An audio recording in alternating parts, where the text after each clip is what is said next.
முத்துநாயக்கம்பட்டி வாழ் பெரியார்களே, தாய்மார்களே, சென்னையில் இருந்து வந்திருக்கும் மௌனக்குரல் என்ற குழுவை சேர்ந்த நாங்கள் இன்று இந்த சந்தை நடைபெறும் இந்த இடத்திலே பச்சை மண்ணு என்கிற நாடகத்தை இன்னும் சிறிது நேரத்திலே இங்கு அரங்கேற்ற இருக்கிறோம். எல்லோரும் பொறுமையாகவும் அமைதியாகவும் வந்து கண்டுகளிக்குமாறு உங்களை அன்போடு கேட்டுக்கொள்கிறோம். பாருங்க பச்சை மண்ண பாருங்க,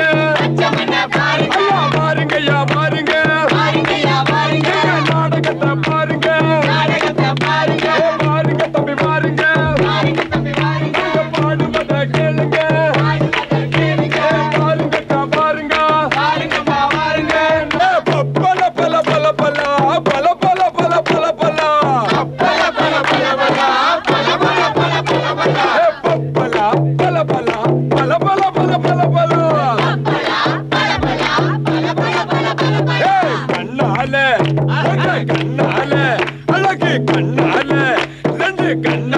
நாடகத்தை பார்த்துடுங்க, உங்க காதால பாட்டுகளை கேட்டுடுங்க, ஒன்னு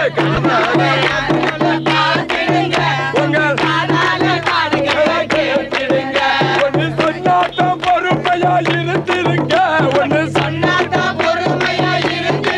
ரசிக சோதர சோதரியே வணக்கமுங்க, ரசிக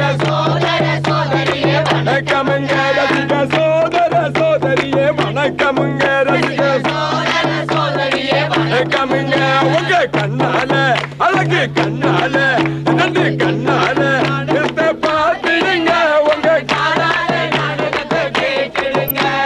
சைலண்ட். மௌனக்குரல் என்ற இந்த குழு சென்னையிலிருந்து வந்திருக்கக்கூடிய வேற இடத்துல படிச்சுக்கிட்டு வேலை பார்த்துக்கிட்டு இருக்கிறவங்க சேர்ந்து நடத்தக்கூடிய ஒரு குழு.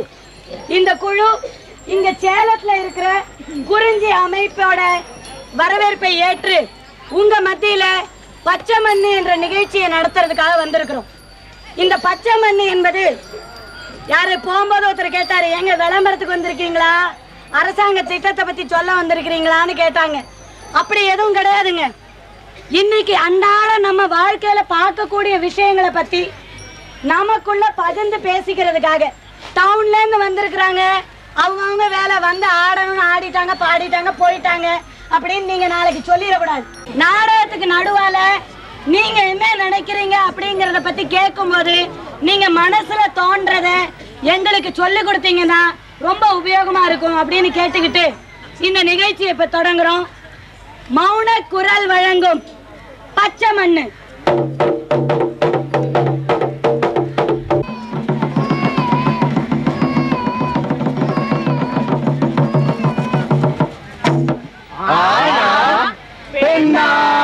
ஆம்பளை புள்ள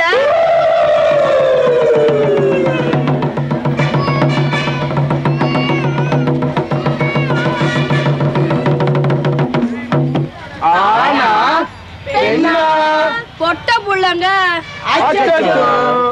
ஒன்னா போச்சு.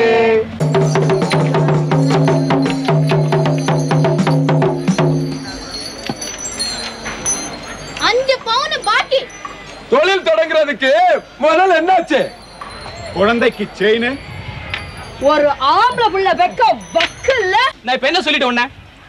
உங்க வீட்டுக்கு போய் அடிச்சு துரத்துனேனா இல்ல நான் வேற கல்யாணம் பண்ணிக்க மிரட்டேனா?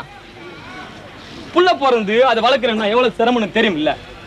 அதுவும் பொட்ட புள்ளியா பிறந்தா அதுக்கு ஆகக்கூடிய வகத்தொகைலாம் நமக்கு கட்டுப்படி ஆகுமாமல்ல? அதுக்குள்ள நான் இப்படி சொல்றேன். எனக்கு மனசே ஒப்பலையா, இந்த தடவை விட்டுறியா? புள்ள பிறந்த அப்புறம் பாத்துக்கலாம்யா. புள்ள பிறந்ததுக்கு அப்புறமா பொட்டியா பிறந்தா என்ன பண்ணுவ? பிறந்துச்சுன்னா அத கொண்டு என் கையாலேயே குழி தோண்டி புதைச்சிடுறேன். ஏண்டி புள்ள வேணும்டி? புள்ள வேணும். புள்ளன்னு சொன்னா என்ன மாதிரி இதா இவங்கள மாதிரி இதான் இவங்கள மாதிரி அழகான இதான் இவங்கள மாதிரி அழகான கற்கண்டு மாதிரியான லட்டு மாதிரியான ஆம்பளை பிள்ளை வேணும். ஆம்பளை பிள்ளை வேணும். கொஞ்சம் போல மாதிரி இருக்கியான்னு கேக்குறாங்க. நாங்க என்ன சொல்றேன்னு சொன்னா ஆம்பளை பிள்ளைதான் வேணும்.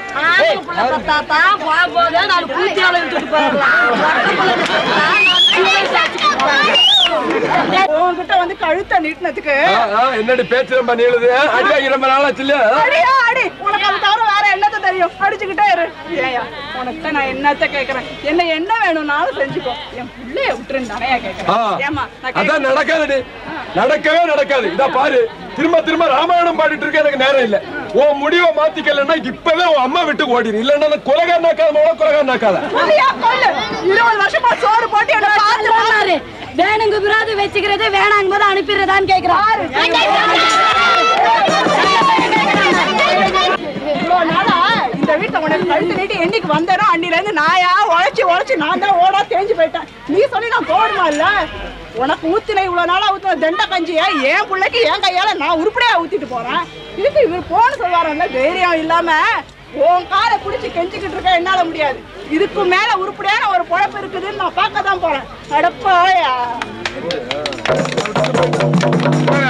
இப்படி பல பேரு பல முடிவுகளை சொல்லியிருக்காங்க. இதை பத்தி நீங்க ஏதாவது கருத்து சொல்லனா தாராளமா தைரியமா வந்து மனம் திறந்து பேசலாம். நாங்களாம் தெரிஞ்சுக்கோம், விவாதிக்கலாம். இப்போ என்ன சொல்றேன்னு சொல்லுங்க. வாங்க வாங்க நாங்க வந்து பொட்டமல்லி கொள்ளைங்க யாரு, நாங்க வந்து தடுக்க கிடையாது. நாங்க வந்து ஹாஸ்பிட்டல்ல கூட்டி போனாலுமே அவங்க வந்து பெண்கள் வரமாட்டேங்கிறாங்க. மீறி வந்து அப்படி குழந்தை பிறந்தாலுமே ஒரு குறிப்பிட்ட வயசு இருக்கு வளருது, அது கூட வளர முடியல, அது ஏதோ தானா வந்து போயிருங்க. இதோ எங்க கூட எதுவுமே கிடையாது. பெண்கள் வந்து எங்களுக்கு சம உரிமை கொடுத்தா நான் எங்களால எல்லாமே செய்ய முடியும். எங்களால பெண்கள் கொடுக்கல. ஆமா, அப்ப அவங்க பொம்பளை பிள்ளை அவங்க தான் வேணாங்கறாங்க. ஆமா, அவங்க தான் வேணாங்கறாங்க. பெண்களே சொல்றாங்க, பெண்களை கொல்றாங்க. இப்ப கொல்றீங்கன்னு நீங்க பாத்தீங்கன்னா பெண்கள் தான் கொல்றாங்க. ஆண்கள் யாரும் கொல்லவே இல்லை. பெண்களை கொல்றது பெண்களே தான். நீங்க உங்க பொம்பளை பிள்ளைய எப்படி வளர்த்தீங்கன்னு சொல்லுங்க. கஷ்டப்பட்டு தான் நான் வளர்த்தேன். சரி, தைரியமா வளர்த்திருக்கீங்களான்னு சொல்லுங்க. தைரியமா வளர்த்திருக்கேன் நான். கேளுங்க இந்த ஊர்ல தைரியமா நீ சொல்லு. தைரியமா சொல்ற மாதிரி நீ என்ன செஞ்சேன்னு சொல்லு. என்னோடவே என் பொண்ணு சீமனை எங்க வேணாலும் சைக்கிள் எடுத்துட்டு போய் கூட சீமனை வாங்கிட்டு வந்து அவர் வளர்த்து. கல்யாணம் கட்டி வச்சா? கட்டியாச்சு. அப்ப அதை கல்யாணம் கட்டும்போது செலவுக்கெல்லாம் என்ன பண்ணீங்க? செலவு கஷ்டப்பட்டு தான் வாங்கி தான் கடன் வாங்கி தான் பண்ணேன். செலவு பண்ணி தான் பண்ணீங்களா? செலவு கேட்டாங்களா? கேட்டாங்க. அவனுங்க இப்ப வரதட்சணை கொடுமைனா சீர் எதுவும் செய்யலன்னு சொல்லி விட்டுட்டு போயிட்டாங்க. பொண்ணுக்கு பாத்தியம் கிடையாது. சொத்தல பொண்ணுங்களுக்கு பாத்தியமே கிடையாது. ஆம்பளை பையன் எத்தனை இருக்குதோ அதுங்களுக்கு தான் பாத்தியம்னு அந்த காலத்துடைய சட்டம். இப்ப என்ன பண்ணிவிட்டான், பொண்ணா பிறந்தானா ஆணா பிறந்தானா சரி பார்க்க மாட்டான்னா. அப்ப அவனுக்கு அந்த நிலத்தை வச்சுக்கிறல நகை போடு. இப்ப சரி பார்க்கறதுல இப்ப நிலம் வச்சிருக்கியா பார்க்க போடு. நிலம் இல்லாதவன்னா சரி ஏதோ போட்டத்தை போடு. இப்ப ஒரு பொண்ணு வச்சிருந்தா இன்னொரு பொண்ணுக்கு நம்ம பொண்ணுகிட்ட இருக்கிற பொண்ணை அடுத்தவங்களுக்கு கொடுக்குறோம்னு வச்சுக்க, அவங்க வரதட்சணைக்காக இருந்தா இப்ப நம்மளுக்கு வர்ற பொண்ணு மருமகளுக்கு நாம கேட்க மாட்டோம். இது நடைமுறைக்கு தான் மாத்தி தான் வந்துட்டு இருக்கிறத ஒழிஞ்சு இதனால ஒண்ணும் கிடையாது. எதை பண்ணாலும் அந்த பணக்காரன் பத்தி பணக்காரங்க ஏழைங்களை ஏழை எடுத்து ஏழை வீட்டுல கல்யாணம் பண்ணலையா? அவங்க பவுன் போட்டா பண்றாங்க இல்ல பவுன் இல்லாத வீட்டுல பொண்ணு பிடிச்சிருந்தா ஒருத்தன் பண்றான். 100 பேர் செய்யறான். ஆமா, 100 ஒருத்தன் தான் பண்றான். அப்படி நீ உங்க பொண்ணுக்கு அப்படி ஆச்சுன்னா அப்படி பண்றதுக்கு முடிவு விட்டுருங்க. 100 இல்ல, உங்க பொண்ணுக்கோ உங்க பையனுக்கோ அப்படி பண்ணக்கூடிய சாத்தியம் வந்து 10 பண்ணி வை. நீ 100 உங்க பையனுக்கு வாங்கினா பிள்ளைக்கு 10 பவுன் போடுவேன். நீ 10 பவுன் பையன்கிட்ட வாங்காத, பிள்ளைக்கு நீ போடாத. ஏன் மாப்பிள்ள இல்லையா? 3 வருஷம் குழந்தை நடக்கிற வரலும் பால் கொடுத்து அந்த குழந்தைய வளர்த்துறாங்க. அப்ப பால் செலவு இல்லாத போயிருது. இப்ப என்ன 3 நாள் பால் கொடுக்க மாட்டாங்க. தாய்ப்பால் போய் அமுல் வாங்கிட்டு வா, இல்ல ஆர்எஸ் வாங்கிட்டு வா அப்படின்னு அந்த புருஷன் சொன்னா அந்த புருஷன் என்ன செய்வான்? ஆம்பளை எவ்வளவு அளவுக்கு தூக்குமோ அவ்வளவு தான் பார்த்து தூக்க முடியும். இல்ல ரெண்டு பேரும்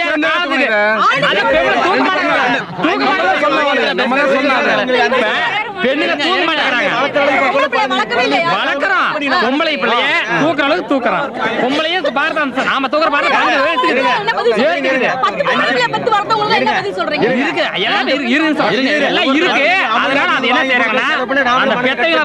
இந்த மாதிரி என் பிள்ளை வளர்த்தீங்க செஞ்சீங்கன்னு அவங்களா பார்த்து வரத்தட்சணை கொடுத்தா அது பிரபலம் ஆகி போயிருது. அது வாங்க முடியாது. இப்போ அப்பா அம்மா வரதட்சணை வாங்கலாம்னு நினைப்பாங்க. எனக்கு வரதட்சணைகள் வேணாம். அங்க போய் ஒரு 35 ரூபா கொடுத்து ரெஜிஸ்டர் மேரேஜ் பண்ணிக்கோங்க. எங்க விடுறாங்க? 35 ரூபா கொடுக்கறதுல அங்க 300 பேர் அடிக்கிறதுக்கு இருக்காங்க. அப்ப நீ கல்யாணம் பண்ணாதீங்க. இவ்வளவு வந்து அப்படி நான் கல்யாணம் பண்ணாம கோலையா இருக்க மாட்டேன். அதனால தான் சொல்றேன். சொல்றீங்க அடிக்க வரானே. இப்போ வந்து சமுதாயத்தை பத்தி நீங்க கவலைப்பட தேவையில்ல. மத்த என்ன சொல்றாங்க, குடும்பம் என்ன சொல்லுங்க, உறவுகள் என்ன சொல்லுங்க, அப்படி உன் வாழ்க்கை, உன் மனைவி, உன் குழந்தைங்க எல்லாம் நீ தான். எவ்வளவு கஷ்டப்பட்டாலும் இல்லை நீ தான் சமாளிச்சுக்கிற. அப்போ அந்த மாதிரி எல்லாத்தையும் தைரியமா நீ சமாளிக்கணும். வரதட்சணைன்னு ஆரம்பிக்காத இருந்தா பெண்ணுங்க எல்லாமே யாரும் கொல்லவும் மாட்டாங்க. எல்லாம் அவங்கவுங்க வசதிக்கு ஏற்ற மாதிரி ஒரு இடத்துல கொடுக்கறதுக்கு நல்லா இருக்கும். பெண்ணுங்களை வந்து இன்னைக்கு வரதட்சணை கேட்கறதுனால தான் இப்போ இருக்கிறவங்க கொடுத்துட்றான். இருக்கிறவங்க ஒரு 10 பவுனோ 20 பவுனோ போட்டு கொடுக்குறான். இல்லாதவங்க கொடுக்க முடியுமா? வரதட்சணை நான் வாங்குவேன். ஏன் வாங்குறீங்க? ஏன் வேணா அந்த மாதிரி ஒரு கொடுத்தா அதை வச்சு பொழைக்கலாம்னு எதிர்பார்க்கறாங்க சனங்க. இப்ப நானே எதிர்பார்க்கறேன். அந்த மாதிரி ஒரு நடைமுறை ரீதியா நான் சொல்றேன். இப்ப நானே எதிர்பார்க்கறேமா? நீங்க வாங்குறீங்களா? நான் வாங்குறேன். ஏன் இப்படிங்க? ஏன்னா அதை வச்சு அங்க ஒரு நாடகம் நம்மளால ஒண்ணும் முடியல. இப்ப நான் அதை வச்சு பொழைச்சிக்கலாம். The problem of female infanticide is a very ancient one in different parts of the world. It is not only peculiar to India. It has been existing in China, the parts of Middle East, parts of some of the African cultures and so on. However, it has also been existing in many parts of India. We have about over 100 districts in India which are having a distorted male-female ratio. And in Tamil Nadu also we have 2 districts. One is Madurai and one is Salem. Now, unfortunate part is that Salem is one of the worst districts in the country. And we cannot exactly be proud of what is going on in Salem. And there is no preference for female child, particularly in certain communities like the land owning Gounder communities. And somehow because of the dowry, or they don't want to divide the properties, they rather not have the female child. Why is it that today a woman's life is so demeaned, so devalued, that it's not considered worth living? The mother feels it's better to kill the child at birth rather than let her lead the life of a woman in our society. It's really a terrible indictment of our society today. And the structure of the play is really its greatest strength, because it's a very open, fluid, loose structure. It has a beginning and a middle. It doesn't have an ending. We don't have answers. What we have is a whole lot of alternative possibilities which are offered to the audience, and at some point the audience then becomes also participants. They engage themselves, they retort, they argue, they shout. In fact, sometimes they've attacked some of the characters. They become so deeply emotionally identified with the situation, they've attacked some of the characters, they've sided with some of the characters, they've intervened, they've argued, they've done all sorts of things. And I think that's a tribute to the way in which the structure has involved them. You always feel that you are triggered off a discussion for which you haven't given an answer, because there were many, ஒரு அம்மா கேட்டாங்க, எல்லாம் கிளப்பி விட்டுட்டு நீங்க மாட்டுக்கு போயிட்டீங்க அப்படின்னு. I don't know, sometimes I basically felt guilty, especially when they started arguing among themselves. And tomorrow you're not going to be there, and you are, we normally tell the organizations which arrange these programs to come back to us with the feedback, to go back to them and initiate a discussion, talk to them about it, maybe go on the lines that they have really pointed out to us and all that. How far all that is going to really consolidate itself, and how will it be reflected? How are we going to measure the impact of this? All these are real big questions, and I don't think any communication expert has any ready-made answers right now. Maybe we have to wait and see. Another thing which I think, and we have thrown open the option to the Dharmapuri people especially, was that you can't go all the way from Madras to perform there. And also at some level I think we are alien to their culture, to their way of living and all that.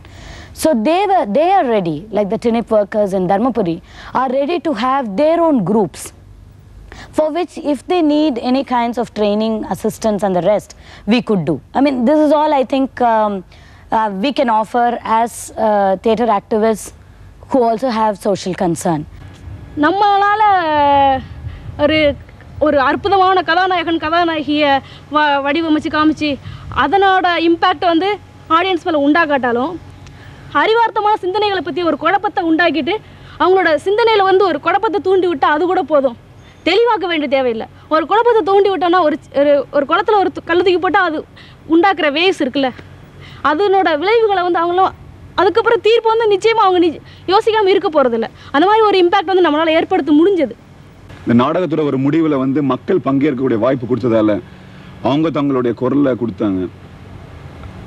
மற்றபடி வந்து அவங்க கஷ்டத்தை வந்து அவங்க சில கேள்விகள் முன்வைக்கும் போது நம்மளால சொல்லவே முடியல.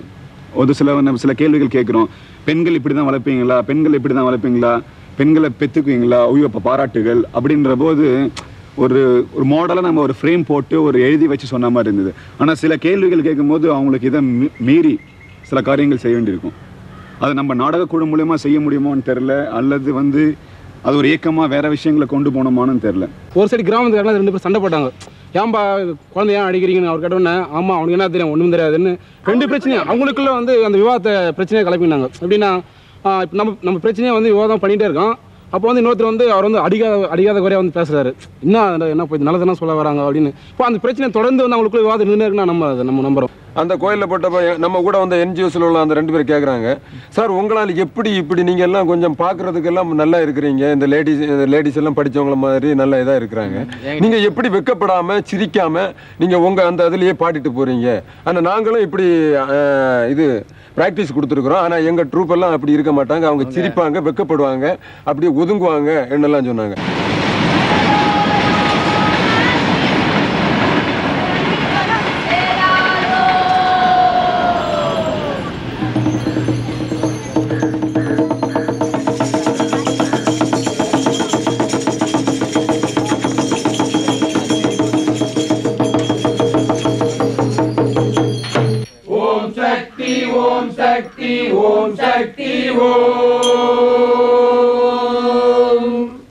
உலகத்தை காக்கும் உத்தமத்தாயே போற்றி, உலகெல்லாம் முன்னணியில் பணியுதே போற்றி.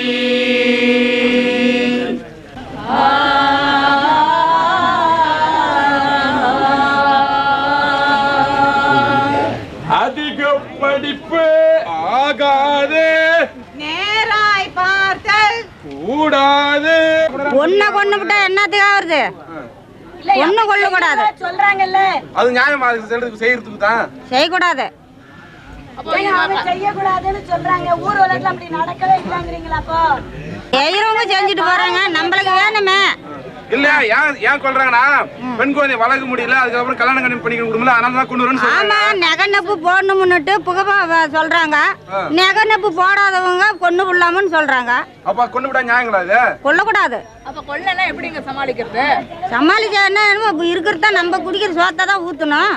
அப்ப எப்படி கல்யாணம் பண்ணிக்க சொல்ல பிரச்சனை ஏதோ ஒண்ணு நம்ம ரொம்ப கொடுக்கறதால கொஞ்சமா கொடுத்துதான் அனுப்பணும். இறந்து கூட தான் ஊற்றி வளர்க்கணும். வளர்த்துறீங்கம்மா, அது எப்படி கல்யாணம் பண்ணி கொடுத்தா? அது ஒரு வேலை வெட்டி செஞ்சு அதுக்கு கல்யாணம் பண்ணி கொடுத்து பிரச்சனை இருக்காதுல்ல? கொடுக்கலாம். அது நம்மளாட்டு ஒரு ஏழை. சின்ன ஒரு விசேஷம் நடக்குதுன்னா கூட ஏதாவது மாமனார் மாமியார் வீட்டுல இருந்து எதிர்பார்க்குறாங்க.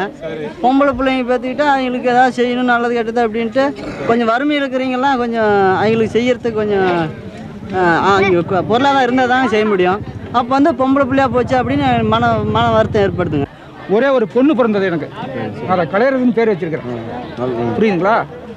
அதாவது பொண்ணா பிறந்தது ஒன்றும் சிரமம் இல்லை. சிரமம் எனக்கு ஒன்றும் சிரமம் இல்லைங்க. அவளுக்கு ஒரு பையன் பிறந்தாலும் பையன் வந்து நமக்கு வந்து இது பண்றவன் நமக்கு தான் இது பண்ணுவான்னு எனக்கு வந்து தீர்மானம் இல்லை. அவ பொண்ணு பிறந்தாலும் அவளுக்கு செலவு பண்றது ஏதோ ஒண்ணு நாம சம்பாதிக்கலாம், பாதி அவளுக்கு செலவு பண்ணலாம்.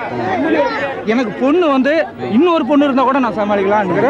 அவங்க வேண்டாம், நீ வளர்த்துவ, நீ சம்பாதிச்சு போட்டு அனுப்பி விடுதா, ஒரு சீலை எடுத்து கொடுத்து கட்டியை கொடுத்துலாம் நினைப்பாங்க. நாங்கள் 10 பவுன் போடணும், 50 பவுன் போடணும், நாங்கள் கொண்டு போடுறோம்பாங்க. அதுக்கெல்லாம் நாம முடியுமா?